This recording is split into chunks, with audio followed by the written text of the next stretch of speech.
Assalamualaikum warahmatullah.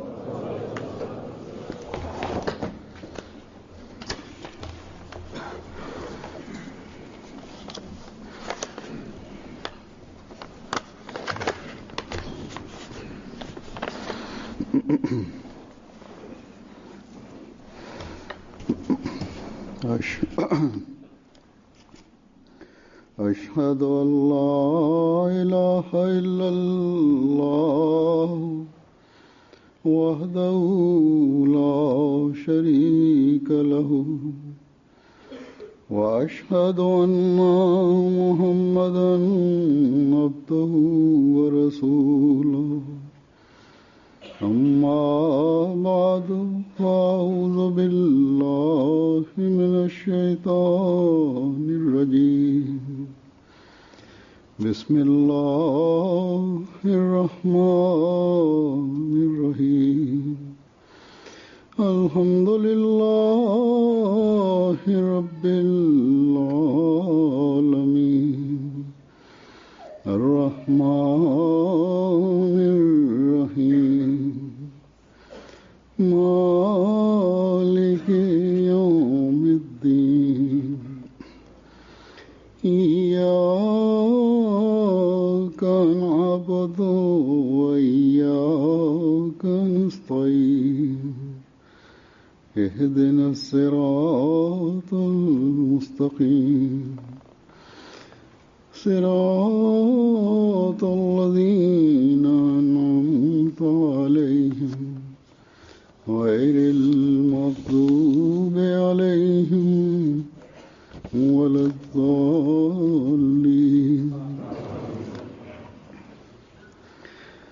وإذ يرفع إبراهيم القواعد من البيت وإسماعيل ربنا تقبل منا إنك أنت السميع العليم ربنا واجعلنا مسلمين لك ومن ذرياتنا أمة مسلمة لك وأرنا مناسكنا وتب علينا إنك أنت التواب الرحيم ربنا وابعث فيهم رسولا منهم يتلو عليهم آياتك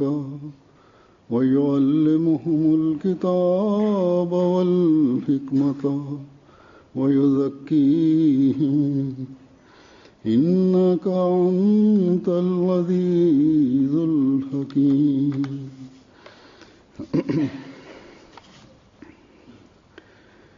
इन आयात का तर्जुमा यह है कि और जब इब्राहीम उस खास घर Terjemah ayat ini adalah bahwa ketika Ibrahim rumah yang istimewa itu dia tengah meletakkan pondasinya dan juga Ismail sambil berdoa, wahai Tuhan kami, terimalah dari kami, sesungguhnya Engkau maha mendengar dan maha mengetahui.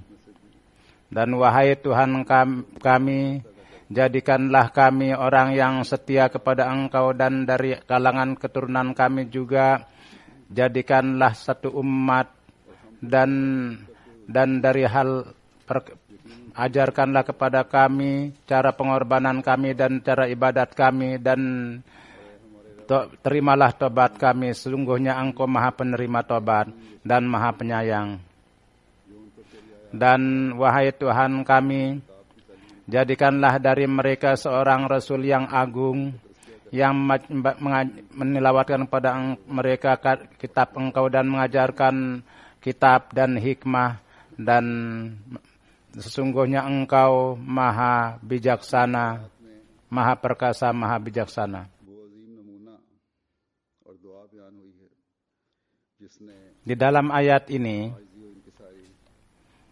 contoh agung itu dan doa dijelaskan yang di dalamnya rasa rendah hati, pengorbanan dan kesetiaan untuk generasi.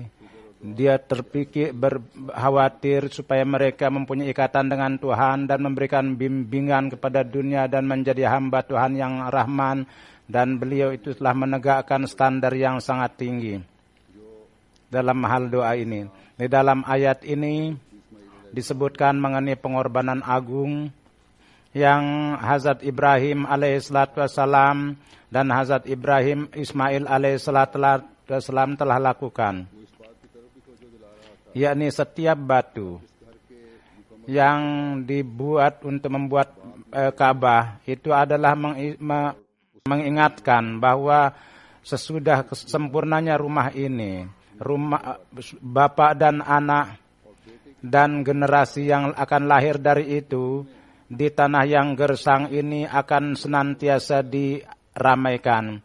Dan kepada anak juga diingatkan bahwa kamu kini di tanah yang gersang ini itu untuk menegakkan, meramaikan rumah ini.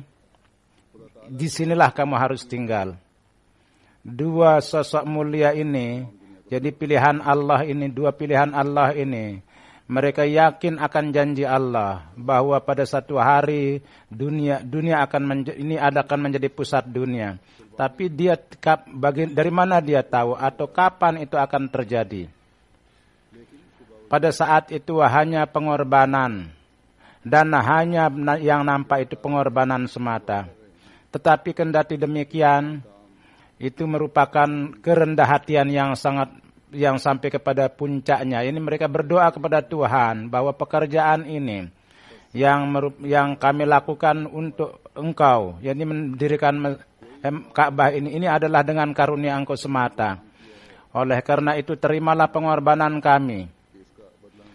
Tidak ada ungkapan membesarkan diri atau apa yang kami lakukan ini merupakan pekerjaan supaya kami dapat ganjaran. Tidak ada itu. Dan kami mendapat ganjaran. Tidak. Bahkan Tuhan yang maha mendengar dan maha mengetahui itu, yang mendengar doa. Yani wahai Tuhan kami, dengarlah doa kami.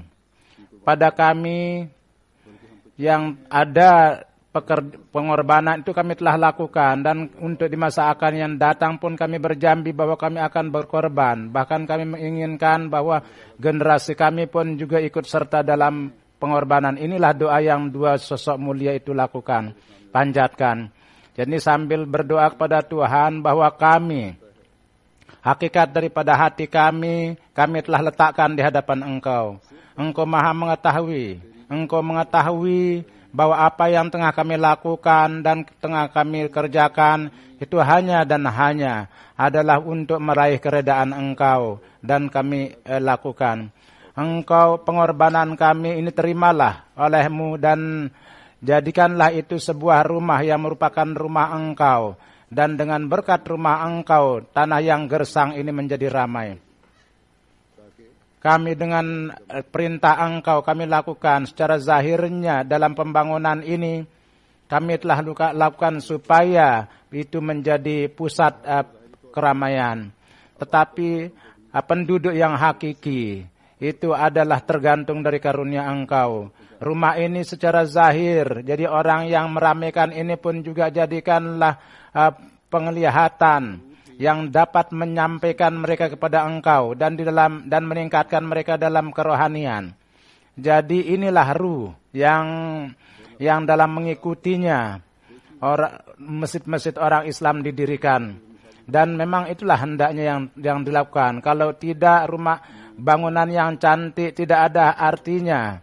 Jadi banyak masjid-masjid yang cantik, indah, tetapi ruhnya itu tidak ada, maksudnya itu tidak terdapat di dalamnya. Rasulullah SAW bersabda bahwa di dalam masjid-masjid jangan ada ukiran-ukiran, sebagaimana mazhab-mazhab lain itu melakukan dalam agama-agama mereka, di dalam tempat-tempat ibadah mereka. Tetapi banyak sekali masjid-masjid yang nampak diukir. Raja-raja telah dirikan. pemimpin-pemimpin telah dirikan dengan mengukir masjid-masjid itu. Tapi sebagian dari mereka, sebagian raja itu emas pun dimasukkan, dibuat di situ, diukir di situ. Ini bukan kecantikannya dan tidak pula air emas. Kecantikan masjid adalah dengan meramaikan itu. Meramaikan itu dengan cara murni adalah untuk meraih keredaan Allah Subhanahu wa taala. Hazrat Muslim Maud radhiyallahu taala anhu di satu tempat bersabda bahwa saya pergi ke sebuah negara Arab, kurang lebih itu Mesir. Ketika saya pergi ke sebuah masjid yang cantik, saya melihat ada 4-5 orang itu sedang sholat di sudut masjid itu. Saya tanya apa sebabnya? Maka imam masjid itu yang tengah mengimami sholat, dia mengatakan bahwa orang-orang tidak datang untuk sholat. Dan saya berdiri di mimbar itu saya malu, saya tidak mau sholat di situ. Nanti jangan ada orang yang datang mengatakan bahwa sedemikian besar, cantik masjid dan hanya 4-5 orang yang sholat. Oleh karena itu kami sholat di sudut. Supaya orang menganggap bahwa sholat yang sejati sudah dilakukan dan ini orang datang belakangan. Tetapi ada corak yang kedua lagi. Bahwa masjid, orang-orang pergi ke masjid dan ramai, tetapi pada umumnya hati mereka itu kosong dari ruh yang hendaknya ada untuk orang yang pergi ke masjid. Keduniawian pada saat sholat pun juga itu selalu mendominasi. Perhatian mereka tidak murni kepada Tuhan. Jadi kita hendaknya senantiasa ingat bahwa kita ketika membangun masjid atau membuat masjid, maka di hadapan Allah Subhanahu wa taala kita tunduk, sujud di hadapan Allah. Dan untuk mencari keredaan Allah kita dirikan itu. Dan untuk mendirikan masjid, pengorbanan-pengorbanan yang kita lakukan itu kita harus bersyukur kepada Tuhan, bukan ada satu semacam kebanggaan. Karena pengorbanan kita yang kita lakukan adalah merupakan tidak ada ratusan ribu persen yang dilakukan oleh Hazrat Ismail. Hanya kita melakukan pengorbanan harta dan mereka pun juga sesuai dengan sarananya mereka lakukan. Sesungguhnya dalam dunia sekarang ini pun juga merupakan pengorbanan besar. Bahwa pengorbanan harta dilakukan untuk tujuan-tujuan mulia. Dan dengan mengganti kecenderungan-kecenderungan kita melakukan pengorbanan harta. Dan mendirikan masjid adalah merupakan pekerjaan yang terpuji. Layak dipuji. Dan Rasulullah SAW dalam beberapa kesempatan menarik perhatian kita. Di hadapan Allah Subhanahu wa taala orang seperti itu mendapat ganjaran di sisi Allah. Dengan karunia Allah Subhanahu wa taala jemaat di negara barat itu mempunyai perhatian yang besar ke arah ini dan kini masjid tengah didirikan. Masjid-masjid tengah didirikan dengan kecenderungan sedemikian rupa mereka rubah, ganti. Bukan dari uang yang lebih, bahkan dengan membuat susah diri mereka melakukan pengorbanan. Tetapi kita hendaknya senantiasa ingat bahwa kita jangan hendaknya bangga. Dalam atas pembangunan masjid ini kurang lebih 1.200.000. Jadi kurang lebih 18 miliar. Dan jemaat di sini telah berjanji dan seperti itulah kurang lebih uang yang tersedia dan penunaian juga itu pun juga banyak juga pengorbanan besar yang dilakukan, kurang lebih 96.000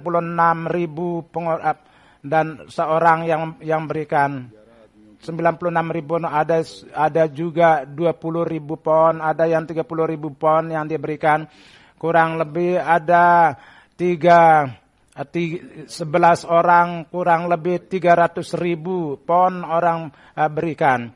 Tapi kita setiap pengorbanan itu hendaknya menarik perhatian kita kepada kerendahan hati. Karena kendati semuanya ini contoh yang Allah Subhanahu wa taala telah perlihatkan di hadapan kita adalah bahwa pengorbanan kita ini adalah sedikit, tidak ada hasil keistimewaannya. Ya, maksud faedah pengorbanan itu adalah baru ada kalau masjid itu diramaikan. Satu, itu adalah tempat yang sangat gersang di mana tidak ada penduduk. Dan di sana rumah Allah didirikan. Dan di negara-negara ini dari segi rohani adalah merupakan tempat yang gersang. Meramaikan tempat ini pun juga harus. Oleh karena itulah kita mendirikan masjid-masjid di Eropa. Jadi ini merupakan pekerjaan besar yang kita hendak senantiasa ingat di dalam benak kita. Hanya meramaikan hari Jumat tidak bisa masjid kita itu menjadi ramai. Bahkan ramainya sholat dan ketika kita membuka masjid ini dan kita berdoa, Rabbana taqabbal minna innaka antas samiul alim. Jadi pengorbanan harta kita baru akan memperoleh tingkat pengabulan ketika kepada Allah kita berjanji dan berdoa bahwa sambil menerima pengorbanan itu, sediakanlah sarana kemajuan rohani kami dan masjid itu berilah taufik kepada kami untuk merapikan masjid ini. Karena Engkau lah yang mengetahui bahwa masjid ini dibangun murni untuk ibadah. Dan kemudian tempat ini jadikanlah mereka juga mempunyai tingkat kerohanian yang tinggi. Karena dengan menyebut Engkau masjid ini didirikan. Jadi dengan menerima pengorbanan kami, sampaikanlah kami pada tingkat kerohanian yang dapat mendekatkan kami dengan Engkau, supaya sambil mendapatkan nikmat-nikmat Engkau kami menjadi pemilik pewaris surga Engkau. Di dalam hadis disebutkan dalam Musnad bin Ambal, Rasulullah SAW bersabda, pada hari kiamat Tuhan yang Azza wa Jalla akan berfirman, bahwa di orang-orang yang ramai siapa yang mengetahui siapa yang mulia. Seorang bertanya, orang yang mulia itu siapa itu ya Rasulullah? Maka beliau bersabda, itu yang berzikir di masjid dan membuat masjid. Kemudian dalam sebuah hadis disebutkan yang diriwayatkan dari Hazrat Abu Hurairah radhiyallahu anhu, beliau meriwayatkan bahwa Rasulullah SAW bersabda bahwa barang siapa yang pergi ke masjid pagi sore, maka Allah akan menerimanya sebagai tamu di surga. Dia akan menyediakan penerimaan tamu untuknya. Jadi ke masjid dan kemuliaan adalah untuk menegakkan kemuliaan. Jadi di sisi Tuhan masjid ini juga dan orang yang datang di sini juga mudah-mudahan adalah merupakan orang yang dicintai Allah, yang datang untuk meraih keredaan Allah, yang di surga dia akan mendapat bagian, akan menjadi tamu Allah. Jadi betapa mujurnya orang-orang yang dengan niat ini mereka membuat masjid, mendirikan masjid. Dan dengan niat itu mereka datang ke masjid. Dan hanya bukan surga di dunia ini semata. Bahkan di dunia itu juga yang merupakan dunia kedua. Di sana pun mereka akan mendapatkan surga. Atau katakanlah bahwa tidak hanya mencari surga di dunia ini, bahkan dia mencari surga di dunia ini juga dan di sana juga. Dan tertulis juga misalnya di Kubah tertulis, yaitu ala bizikrillah tatmainnul qulub, tertulis bahwa ingatlah bahwa dengan menyebut nama Allah, jadi hanya dengan menyebut nama Allah lah hati itu memperoleh ketentraman. Jadi yang hatinya memperoleh ketentraman, untuknya apalagi surga yang lebih dari itu. Di dewasa ini betapa besarnya kegelisahan di dunia ini yang terjadi. Itu adalah akibat daripada melupakan Tuhan. Allah Subhanahu wa taala, orang yang mengingat Allah Subhanahu wa taala dengan berzikir kepadanya, lidah, jadi orang yang membasahi lidahnya. Jadi dia pun bersabar atas semua kesulitan dan dia itu menjadikan sebagai keredaan Allah. Hatinya itu dia jadikan sebagai faktor untuk penenang jiwanya, hatinya. Ratusan orang yang bunuh diri di dunia ini setiap hari, itu adalah karena bahwa mereka tidak bisa sabar atas kesedihan dunia. Atau sebagian dari mereka sedemikian rupa pengaruhnya kesedihan dunia sehingga mereka itu serangan jantung. Beberapa hari di Pakistan tertulis bahwa di sana terjadi badai yang luar biasa dan terjadi hujan es di Singapura kurang lebih, dan tanaman orang menjadi hancur. Seorang petani, dia pergi ke sawahnya, ketika dia melihat bahwa semuanya itu sudah habis, maka sedemikian rupa dia sedih, maka begitu melihat langsung serangan jantung dan mati. Jadi kesedihan dunia, orang-orang dunia tidak dengan kehancuran dunia, bahkan setiap kesedihan dia mendekat kepada Allah.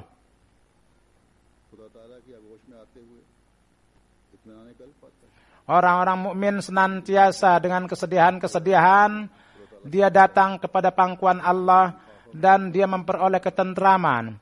Di dalam Al-Quran, di satu tempat di dalam surat Rahman, Allah berfirman, waliman khafa maqama rabbih jannatan, bahwa barang siapa yang takut kepada Tuhannya, untuknya ada 2 sorga. Jadi menyebut nama Tuhan dan beribadah kepadanya dan sambil rasa takut, ada rasa takut dalam dirinya orang yang melakukan itu, mereka memperoleh ketentraman jiwa dan di dunia ini pun juga mendapat surga. Dan surga dunia ini akibat daripada menjadikan dirinya hamba Tuhan yang Rahman, surga di akhirat pun juga dia menjadi pewarisnya. Kemudian alat yang selanjutnya yang saya baca, di dalam itu Hazrat Ibrahim dan Ismail berdoa, Rabbana waj'alna muslimaini laka. Wahai Tuhan kami, wahai Rabb kami adalah yang 2 ini, jadikanlah kami hamba Engkau yang soleh. Kemudian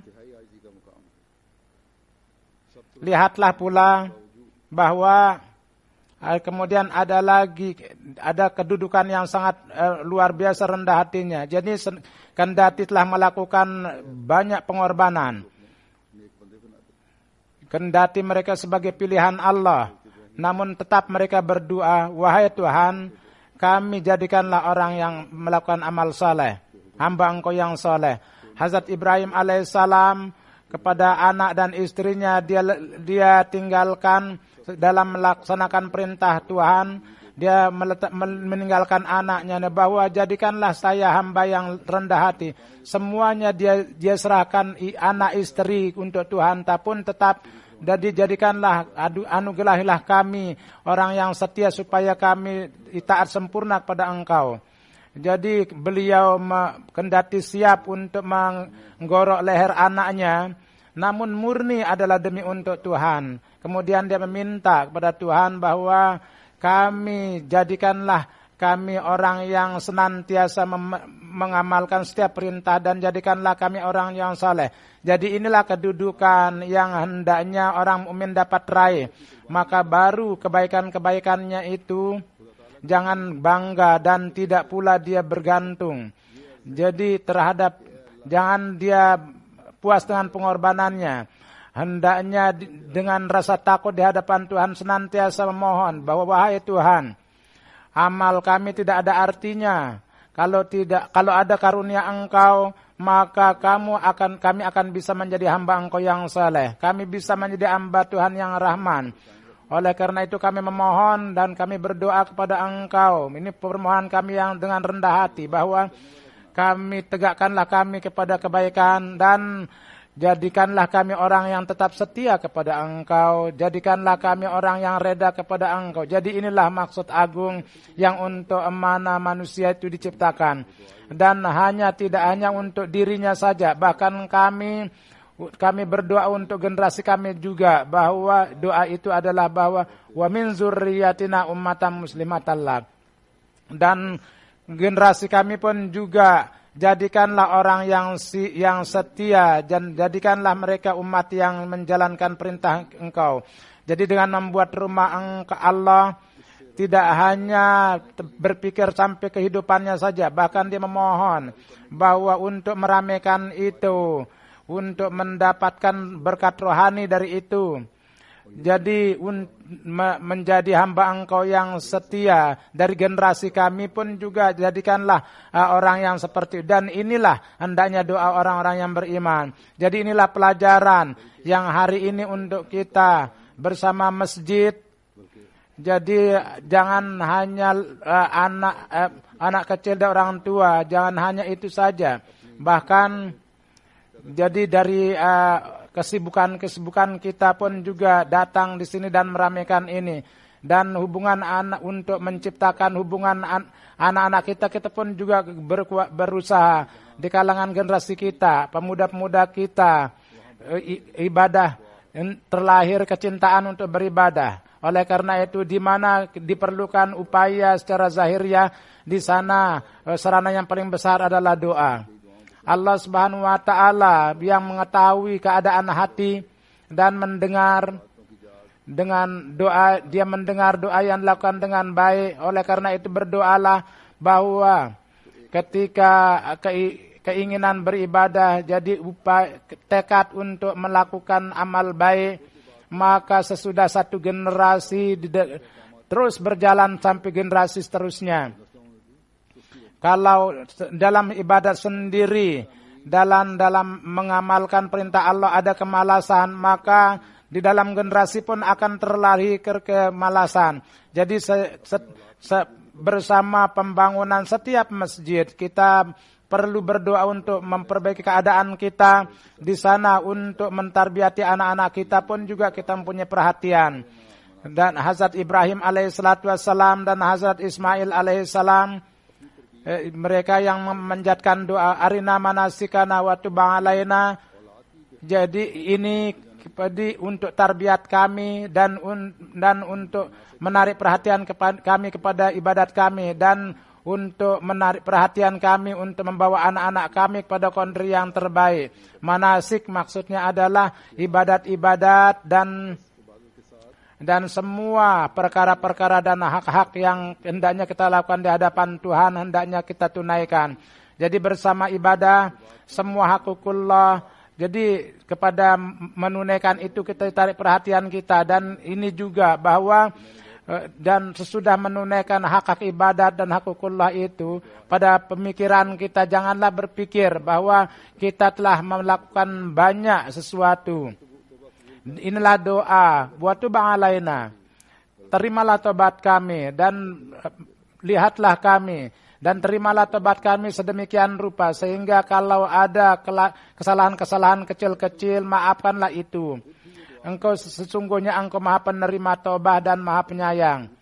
Jadi ketika dengan terus mata rantai terus-menerus kita berdoa sendiri, maka tujuan pembangunan masjid pun akan sempurna. Dan untuk meraih keredaan Allah, usaha kita pun juga itu akan ada perhatian untuk menunaikan hak itu. Dan kepada anak-anak kita pun juga kita akan berupaya untuk membawa anak-anak kita ke arah itu. Dan kepada berkat-berkat yang tertinggi itu, kita pun akan dapat keberkatannya. Yang Hazrat Ibrahim alaihissalatu wassalam dan Hazrat Ismail alaihissalatu wassalam yang merupakan dampak dari pengabulan doa mereka, Allah Subhanahu wa taala telah jalankan di dunia ini. Dan di dalam berkat-berkat mana dunia itu dengan mengambil dunia telah menciptakan revolusi sedemikian rupa sehingga orang yang mati menjadi hidup oleh keduanya. Dan mulai muncul sumber-sumber kerohanian yang baru. standar-standar ibadah yang sedemikian rupa standarnya ditegakkan yang sebelumnya tidak pernah dilihat dan tidak dilihat. Dan Rasul Agung, yang agung itu dibangkitkan, yang ibadat-ibadat itu sampai kepada puncaknya, yang kesetiaan pun sampai kepada puncaknya, yang di atasnya terjadi pula penunaian hakukullah, dan kemudian di hadapan dengan mendapatkan pengabulan Allah, itu semuanya sampai kepada kedudukan yang mana Allah Subhanahu wa taala semua kepada Rasul Khatamul Anbiya sallallahu alaihi wasallam telah menyuruh mengumumkan kepada Rasulullah bahwa kul inna salati wa nusuki wa mahyaya wa mamati lillahi rabbil alamin. Jadi umumkanlah bahwa sesungguhnya salatku dan pengorbananku dan kehidupanku dan kematianku adalah demi untuk Allah yang adalah Tuhan Rabbul Alamin. Jadi di sini di sisi Allah Subhanahu wa taala ibadah-ibadah dan pengorbanan-pengorbanan dan setiap amal itu telah ditegakkan standarnya yang tidak pernah didengar dan tidak pernah dilihat. Inilah mi'raj atau puncak yang majikan kita Rasulullah sallallahu alaihi wasallam telah dapatkan. Allah Subhanahu wa taala untuk dunia telah mengumumkan bahwa kecintaan Allah itu jadi adalah hanya dengan mengikuti Rasul itulah didapatkan, yang lain tidak. Ini adalah contoh yang yang telah ditegakkan standar ibadah dan dengan kesucian daya pensucian beliau secara langsung memperoleh berkat itu, untuknya pun juga jalan-jalan baru untuk mendapatkan berkat Allah. Contoh-contoh beliau selalu dengan mengamalkan contoh beliau pun juga itu mereka sepanjang malam itu orang mujud yang melakukan ibadah itu. Dan pada siang hari untuk siang hari dia lahir orang-orang yang melakukan pengorbanan. Dari segi rohani mereka mati, mereka memperoleh kehidupan yang sangat luhur. Itulah Rasul Agung yang sampai hari kiamat semua bangsa dan datang untuk semua bangsa dan semua kaum. Jadi berkat ini pun kini mengalir yang merupakan kini pun juga contoh mulia itu bersinar. Dan sebagaimana pada awal hari pertama itu bersinar. Ya, ajaran agung yang Rasulullah sallallahu alaihi wasallam turun yang beliau bawa hari ini pun juga itu bersinar dengan sinarnya yang cemerlang. Nabi agung ini Allah Subhanahu wa taala pada zaman ini itu telah dianugerahkan pencinta sejati yang dengan membangkitnya di masa akhirin, kemudian pekerjaan Rasulullah sallallahu alaihi wasallam yang membacakan ayat-ayat pensucian jiwa dan mengajarkan kitab dan hikmah-hikmah itu pun diajarkan, diterangkan, dan kemudian orang-orang yang mengimani pencinta sejati itu pun juga ibadat-ibadatnya dan amal-amalnya. Dan sesuai dengan majikannya dia berusaha untuk mengikuti itu. Dan ajaran-ajaran Islam pada dirinya sedemikian rupa mereka aplikasikan, jabarkan, sehingga orang-orang yang menentang Ahmadiyah pun mengatakan bahwa kalau ingin melihat contoh Islam, maka lihatlah di kalangan orang-orang ini. Jadi inilah standar yang telah ditegakkan oleh para pendahulu kita. Mulut para penentang tidak hanya sekedar dia bungkam, bahkan dia suruh untuk mengakui bahwa gambaran Islam yang hakiki adalah terdapat dalam individu jemaat Ahmadiyah. Hari ini pun juga untuk kita inilah merupakan maksud yang sangat agung yang harus kita pegang. Yang dengan melihat itu di hadapan kita harus bungkam mulut orang-orang dunia. Dan dengan amal saleh kita, dunia itu kita tarik mereka kepada ajaran Islam yang cantik. Dengan solat-solat kita dan ibadah kita sambil kita membasahi tempat sujud kita tarik karunia-karunia Allah. kepada kita juga dan generasi kita juga, ya, kita dengan sambil menjadikan kita orang yang menunaikan hak itu, kita tetap menyatu dengan masjid. Maka baru tujuan pembangunan masjid itu kita dapat tunaikan hak-haknya. Maka baru Rabbana taqabbal minna, dari doa Rabbana taqabbal minna kita dapat berkat-berkat. Maka baru kita di dalam beat Imam Zaman itu kita dapat dikatakan sebagai orang yang menunaikan haknya dengan cara yang benar. Maka baru kekasih Allah Subhanahu wa taala Hazrat Muhammad Mustafa sallallahu alaihi wasallam dengan mengikuti secara benar, kita dengan meraih kasih sayang Allah, kita dapat memperbaiki dunia dan akhirat kita.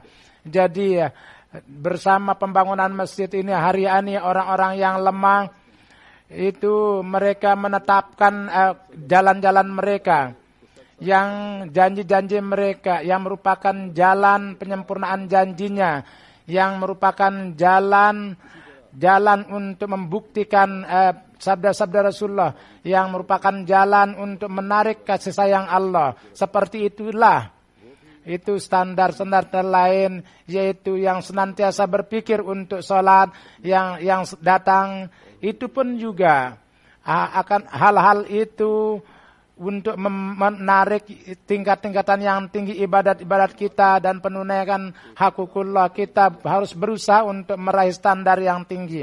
Masjid ini, jemaat di sini itu hendaknya menjadi sarana untuk menciptakan satu revolusi. Ini informasi ini saya dapatkan dari tempat ini bahwa laki-laki kalau ada tempat 707 orang, maka di dalam setiap sholat berusahalah untuk memenuhi itu. Begitu juga ada laporan bahwa untuk wanita ada tempat untuk 500 orang, dalam waktu yang sama dapat 600 orang untuk menunaikan sholat. Jadi semua di masjid ini kurang lebih ada 2.000 orang yang bisa menunaikan sholat. Untuk kalimat ini secepatnya berusahalah untuk memenuhinya. Maka tujuan pembangunan masjid itu dan kita dapat menunaikan hak daripada ibadah itu.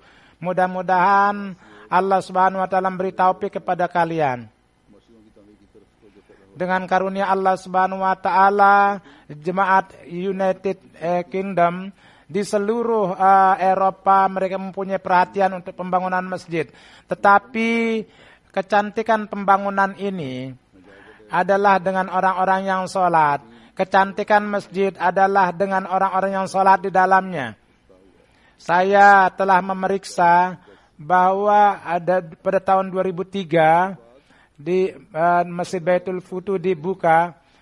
Jadi tadinya adalah Masjid Fazal, secara pada sesudah itu jemaat UK memperoleh 14 membangun masjid yang merupakan masjid yang teratur.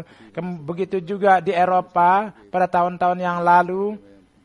Jadi yang tadinya 13 masjid kini menjadi kini sudah ada 57 dan ada 40 masjid kurang lebih penambahan. Yang paling banyak adalah di Jerman. Tapi kecantikannya itu bukan dengan pembangunannya, adalah dengan orang-orang yang sholat di dalamnya. Oleh karena itu hari ini kembali kepada orang-orang Ahmadi di Eropa itu bahwa kebanggaan kita bukan pada pembangunan masjid, tapi nubuatan ini Rasulullah SAW bersabda bahwa pada satu saat orang membangga untuk membangun masjid. Tetapi kebanggaan ini Rasulullah SAW adalah bukan pekerjaan orang yang menisbahkan dirinya kepada orang yang mengaku menerima Imam Mahdi. Tujuan kita baru sempurna apabila peramaian setiap masjid kita sedemikian rupa penuhnya sehingga itu menjadi kecil. Mudah-mudahan Allah Subhanahu wa taala beri taufik kepada kita untuk melakukan itu. Pada saat ini saya secara orang yang mendapatkan berkat ini. Ada beberapa keinginan orang-orang dan standarnya ini saya sebutkan akan standarnya yang saya ambil dari riwayat. Di dalam salat itu kehusukan. Jadi Hazrat Jan Muhammad Sahib radhiyallahu taala anhu itu beliau bersabda bahwa pada saat salat maghrib di atas di Masjid Mubarak, jadi di Masjid Mubarak pada itu Mirza Nizamuddin, dia beberapa 8-9 orang itu dia berkumpul di situ, dan itu tengah para penentang beliau, dia sedang merokok di situ, dan namun mereka sangat menentang beliau. Dengan agama sama sekali tidak ada ketertarikan, bahkan mereka ingkar kepada Tuhan. Dia mengatakan bahwa di sana mereka mengadakan majelis dan merokok dan ada minuman keras, dan di masjid, di tempat duduk di sana majelis diadakan pertemuan oleh keluarga yang menentang beliau. Maka seberapa banyak orang itu ketika kami sholat, maka pada waktu takbir yang pertama mereka membunyikan macam-macam dan mulai menyanyi supaya orang yang sholat itu terganggu. Tapi dikatakan namun di dalam sholat kami itu kehusukannya sangat luar biasa. Sama sekali tidak terpikir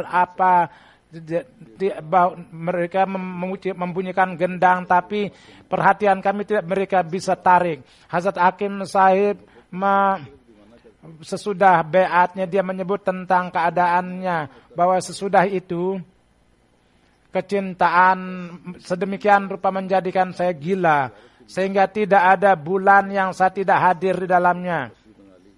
Jadi kehidupan saya seakan-akan untuk hizarah kepada Hazrat Masih Maud. Di rumah saya membuat masjid kecil, dan pada saat tahajud saya pergi ke masjid itu, dan setelah sholat isya saya datang ke masjid itu, dan seorang orang kadang-kadang 20, dan saya berdoa, dan pada waktunya saya buka, tapi saya tidak lapar.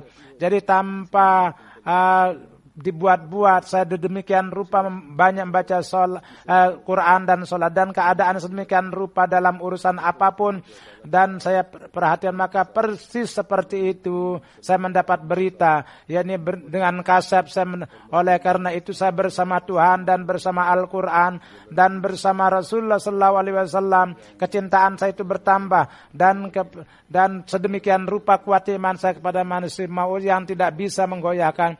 Jadi banyak orang-orang yang di sini, orang-orang yang mendapat suapkah yang sudah tua juga, hendaknya mereka mempunyai perhatian, hendaknya menarik perhatian mereka pada ibadah mereka. Inilah standar daripada ibadah yang merupakan contoh untuk kita. Bahwa Mir Mahdi Husain Sahib radhiyallahu taala anhu bersabda bahwa di dalam Masjid Mubarak ada 3 tempat, yakni itu merupakan masjid kecil, ya di antara 3 rumah. Di setiap tempat barisan itu ada 2,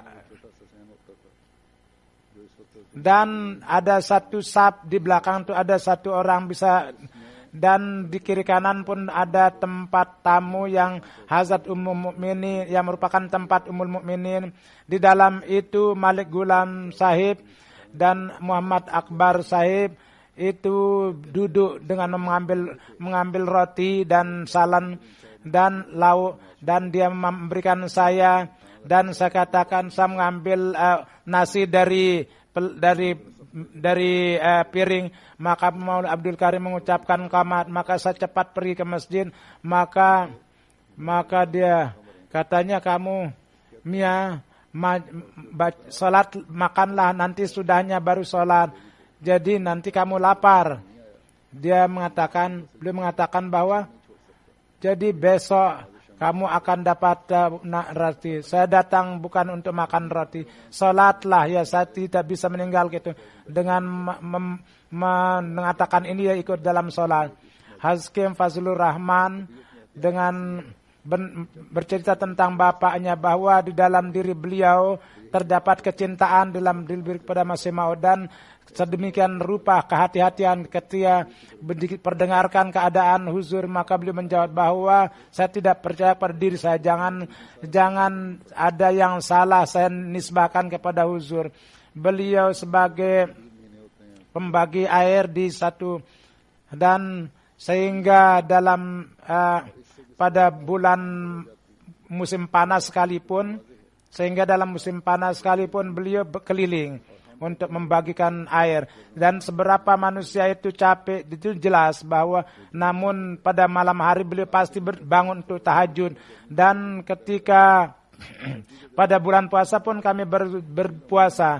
Jadi ketika anak-anak muda kendati panas, beliau pun tetap puasa. Dan pada waktu dingin beliau sholat tahajud juga, dan mengikutkan anak-anaknya untuk sholat. Yani beliau membaca besar, dengan karunia Tuhan beliau hafal Quran. Jadi beliau menekankan sholat kepada kami, bahkan beliau sangat memperhatikan, dan kalau malas beliau sangat marah, dan beliau mengajarkan Al-Quran. Dan ketika beliau sibuk untuk urusan bisnis, maka beliau pada malam beliau mensolatkan. Inilah contoh daripada ibu bapak. Jadi hendaknya pendidikan anak inilah contoh yang harus kita lakukan. Dan begitu juga ibadah-ibadah kita. Jadi kalau ibu bapak melakukan, maka anak pun akan melihat contoh itu. Di negeri ini orang jauh daripada agama, anak-anak kita itu kadang-kadang terpengaruh. Dari segi itu di negeri ini kita perlu banyak berusaha. Tidak hanya tegak sendiri dalam agama, bahkan kita harus tingkatkan standar kita. Bahkan lebih dari itu, anak-anak itu pun kita harus awasi mereka, dan kita harus punya perhatian untuk pendidikan mereka. Dan kalau sampai tengah malam, jadi saya lihat 40 sampai 45 melihat TV, dan dari istri-istrinya pun juga ada laporan. Jadi mereka duduk di internet, maka bagaimana anak-anak? Jadi orang yang tinggal negeri ini, untuk orang-orang Ahmadi secara khusus dan umumnya di seluruh dunia, untuk orang Ahmadi adalah merupakan tantangan yang kita, karena setan dewasa ini melakukan langkahnya itu secara luar biasa, dan kita harus menandingi, dan ini tidak bisa tanpa pertolongan Tuhan, dan pertolongan Allah dapat dilakukan dengan ibadah. Jadi hendaknya banyak perhatian pada hal ini. Syekh Nuruddin menerangkan tentang keadaan beatnya, bahwa sesudah beberapa waktu dia datang ke Amerika, maka karena pendidikan, karena bisnis dia lupa. Pada waktu musim panas dan pada waktu siang saya sedang tidur. Jadi sedemikian rupa diketahui bahwa dalam keadaan tidur terjadi kondisi ketika itu sedang bangun dan belum melihat. Maka waktu itu saya mendengar pembicaraan orang, namun saya tidak bisa. Maka saya dimandikan dalam mimpi itu. Maka saya dimandikan dan dibuat kain kapan saya, lalu saya dimakamkan. Dan ketika orang kembali untuk sesudah memakamkan saya, maka saya ditekankan sedemikian sehingga saya tidak bisa sabar. Maka saya melihat bahwa di hadapan saya Hazrat Masih Maud alaihissalatu wassalam berdiri, dan dia mengatakan kepada saya, apakah Tuhan bersama saya telah berjanji bahwa satu sisi adalah kesulitan, di satu sisi saya, Hazrat Masih Maud bersabda, saya katakan saya lupa, maafkanlah saya bertobat, insya Allah saya tidak akan memperlihatkan lemahan. Hazrat Masih Maud pergi, maka saya bangun. Maka dari kondisi itu saya kembali, namun sedemikian rupa saya takut, dan pada saat itu dalam keadaan takut, dan beliau tidak bisa jelaskan, dan beliau menangis, dan beliau dalam keadaan cemas, dan beliau mulai salat ke kiblat. Maka di setiap jiwa saya ada pengaruh daripada peristiwa itu. Jadi lupa yang terjadi pada saat itu dari kalangan orang-orang saleh. Siapa yang Allah Subhanahu wa taala ingin kasihani, dengan itu pun Tuhan memperingatkannya. Jadi inilah cara perlakuan baik Allah Subhanahu wa taala, bahwa dia tidak membiarkan seseorang itu menjadi rusak. Kemudian untuk orang-orang perempuan pun ada contoh. Kadang-kadang mereka ada waktu-waktu sholat itu tidak secara teratur, mereka itu datang, dan perempuan kadang-kadang membuat alasan-alasan, dan kadang-kadang ada sebagian mereka yang ada juga yang lebih rajin daripada laki. Hazrat Miyazaki menerangkan bahwa satu kali beberapa orang datang berjumpa dengan Rohuzur, maka ibu dia mengatakan, kami terpaksa sholat Isya dan Maghrib akibat daripada sibuk. Dari apa yang kami lakukan, maka ditanya kepada Hazrat Masih Maud, maka saya bertanya bahwa anak-anak, jadi karena anak-anak selalu telat dalam sholat, maka beliau bicara, saya tidak berpikir bahwa kalau diusahakan sepenuhnya maka akan lama, dan tetapi kalau terpaksa maka perempuan-perempuan hendaknya pada waktu Isya itu jamalah dengan Isya Maghrib itu, karena pada saat di mana malaikat itu turun seperti itu juga pada waktu Maghrib dan Isya itu bisa dikubur di jamak, maka harus dijamak. Maka sesudah itu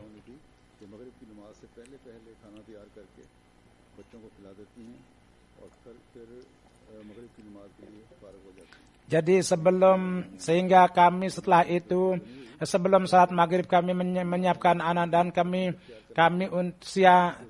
siap untuk salat Maghrib, dan bahkan jadi untuk salat sendiri itu mereka perhatikan. Jadi hendaknya ada contoh untuk anak-anak. Jadi hendaknya mereka itu mempunyai perhatian untuk hal itu. Hazrat Masih Maud alaihissalatu wassalam bersabda bahwa Islam adalah kuasa, Islam telah mengemukakan Tuhan kuasa yang bersih dari segala sesuatu yang kita bisa berdoa padanya dan menyempurnakan harapan-harapan yang besar. Untuk itu dia mengajarkan doa di surat Fatihah, yaitu mintalah kepadaku ihdinas siratal mustaqim siratal ladzina an'amta alaihim.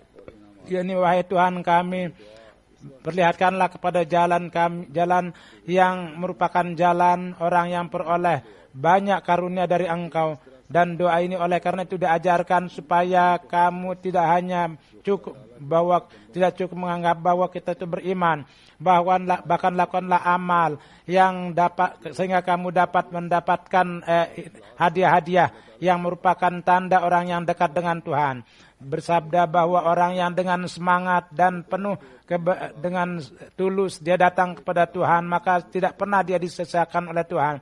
Dan ini merupakan hal yang benar, bahwa orang yang menjadi Tuhan, Tuhan menjadi dia. Dan dalam setiap medan akan menolongnya. Bahkan sedemikian rupa mereka dianugerahi hadiah sehingga orang-orang akan mengambil berkat dari pakaiannya. Inilah doa yang diajarkan dalam surat Al-Fatihah. Inilah supaya mata kalian menjadi terbuka bahwa pekerjaan yang kalian lakukan apa akibatnya. Beliau bersabda bahwa jika manusia melakukan amal dan sebagai dampaknya tidak ada apa-apa, maka dia harus memeriksa amalnya dan dia harus lihat amal saya itu apa dan bagaimana.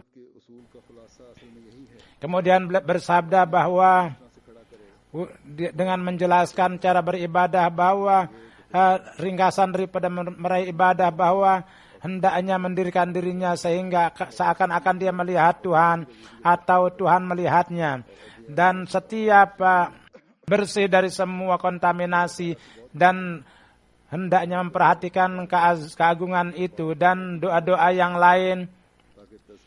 Hendaknya banyak berdoa kepada Tuhan dan banyaklah bertobat dan istighfar, dan berkali-kali harus mengemukakan kelemahan supaya terjadi pensucian jiwa dan terjadi hubungan yang benar dengan Tuhan dan dia fana dalam mencintainya. Inilah ringkasan daripada salat. Ini terdapat dalam surat Fatihah. Jadi dalam iyyaka na'budu wa iyyaka nasta'in disebutkan tentang kelemahan, dan untuk menolong dia mohon kepada Tuhan dan dia mohon kepada Tuhan.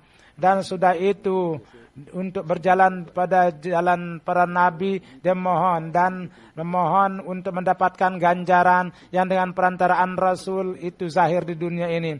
Dan barang siapa yang mengikuti dengan berjalan kepada itu bisa dapat. Dan kemudian Allah Subhanahu wa taala dipanjatkan doa bahwa hindarilah dari jalan orang-orang yang mengingkari Rasul engkau dan Nabi engkau, dan dia melakukan penentangan, dan di dunia ini dia turun azab pada mereka, dan dia menganggap dunia itu sebagai maksudnya yang sejati dan meninggalkan jalan yang lurus. Dan maksud daripada salat adalah doa, dan untuk tujuan itulah berdoa supaya dapat ikhlas dan terjadi kecintaan sejati, dan maksiat yang merupakan bencana yang besar dan menjauhkan manusia. Jadi supaya dia semua benda-benda dunia, harta dunia, kehormatan itu hendaknya Tuhan itu didahulukan, dan sebagai perbandingnya Tuhanlah yang lebih utama dan paling dikasihi. Dan orang yang disebutkan dalam Al-Quran itu adalah orang yang jatuh, itu adalah dusta. Doa adalah merupakan salat adalah merupakan doa yang diajarkan, bahwa kadang-kadang berdiri, kadang-kadang sujud, dan kadang-kadang dan barang siapa yang tidak mengetahui yang sejati, maka dia hanya menggerakkan tangannya. Beliau bersabda bahwa sebagian orang datang ke masjid dan menunaikan salat dan menunaikan rukun Islam yang lain juga, tetapi pertolongan Allah tidak mengikutinya, dan akhlaknya dan adatnya tidak ada perubahan. Dari itu dapat diketahui bahwa ibadatnya pun juga hanya semacam zahir saja, tidak ada hakikat, karena melaksanakan perintah Tuhan adalah seperti penanaman benih yang kepada keduanya itu ada pengaruhnya. Jadi seorang yang mengairi ladang, maka dia berusaha keras, maka kalau satu masa tidak ada hasilnya, maka dia terpaksa mengakui bahwa benih itu salah. Inilah akan kondisi ibadah, bahwa jika seorang dia mengakui Tuhan itu tidak ada sekutu, dan dia sholat dan berpuasa dan kedati melakukan hukum Allah namun tidak ada secara khusus pertolongan dari Tuhan, maka dia harus terpaksa bahwa apa yang dia tanam itu adalah salah. Inilah sholat yang dengan menunaikannya banyak dia menjadi orang-orang suci. Tapi kenapa engkau bahwa kendati kamu menunaikan itu kamu tidak terlihat itu ini? Jadi ini merupakan peraturan bahwa apabila kamu melakukan obat dan kalau tidak ada faedahnya, maka orang yang berakal akan mengakui bahwa ini doa obat ini tidak cocok. Inilah salat yang harus kita mudah-mudahan kita dapat memahami akan amanat ini dan kita menjalankan hidup kita seperti itu. Mudah-mudahan Allah Subhanahu wa taala memberi taufik kepada kita untuk menunaikan ibadah dan menjadikan kita orang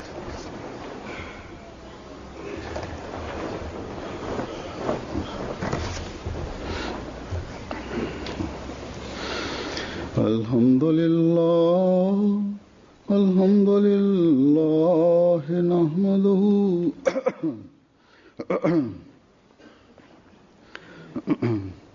Alhamdulillah nahmaduhu wa nasta'inuhu wa nastaghfiruhu wa nu'minu bihi wa natawakkalu alayhi wa na'udzu billahi min shururi anfusina wa min sayyiati a'malina man yahdihillahu fala mudilla lahu wa man yudlilhu fala hadiya lahu wa nashhadu an la ilaha illallah ونشهد أن محمدا عبده ورسوله عباد الله رحمكم الله إن الله يأمر بالعدل والإحسان